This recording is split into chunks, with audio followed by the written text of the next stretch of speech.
Hey guys, back to work on my 2021 Ford Bronco 2.7 Big Bend. If you've got a Bronco, you know there's one thing that's really lacking, and that is the fact that there is no oil pressure gauge in the car. There's an oil temp gauge, which is helpful, but with anything that's boosted, you know, you really need an oil pressure gauge. And I heard there's actually some on the Raptor edition, but anyway, this is something I wanted to fix. And so I didn't see a whole lot online out there. I did find some stuff on Bronco 6G, but I wanted to walk you through it. It's actually a really pretty straightforward operation. So if you look down here, right, you can see there's a sensor right there. That's actually your oil temp sensor right here. And I'm gonna see if I can get a better shot of it down low. There we go. So there's, is that it? No, there it is, right there. Okay, right.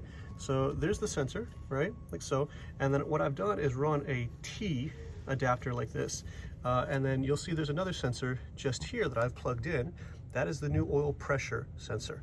Okay, and I used a glow shift gauge. This T comes out of a port right there, just below the top of the head. I guess into the head, I suppose. Here's the valve cover just over here, and this is on the passenger side. You will need to get the right size. This T needs to be an M12 by 1.5. Okay, so it's got, obviously it extends the sensor out this way, and then it's also got a little port on the side for this fitting here. This fitting I was using a 1/8 NPT. So just, you know, when you go to order yours, whatever you go to do, you'll need to know which size. But this, as far as this part goes here, this is an M12 by 1.5. Okay, and so I wired it through here. I actually ran the wire around the back, up the top of the engine like this.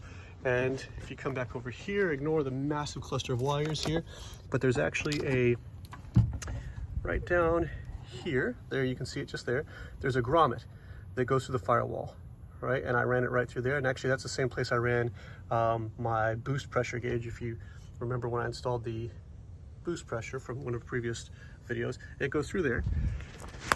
And what I've got in here, the setup I've got, I actually ran both gauges down here, and from the driver's angle, like so, here we go from sitting up. So the boost is on the left. You cannot see the oil pressure when the car's in park, but when you pull it into drive, you got a straight shot to it like this. And so I used glow shift for both. So there's the boost, there's the oil pressure like this. I ran them through the back of it, so you can't really see, but it goes into the dash here, and then wired it into one of the fuse locations here on the inside like this. So I'll fire it up, and you can see, I'll put it in drive so you get a better view of it.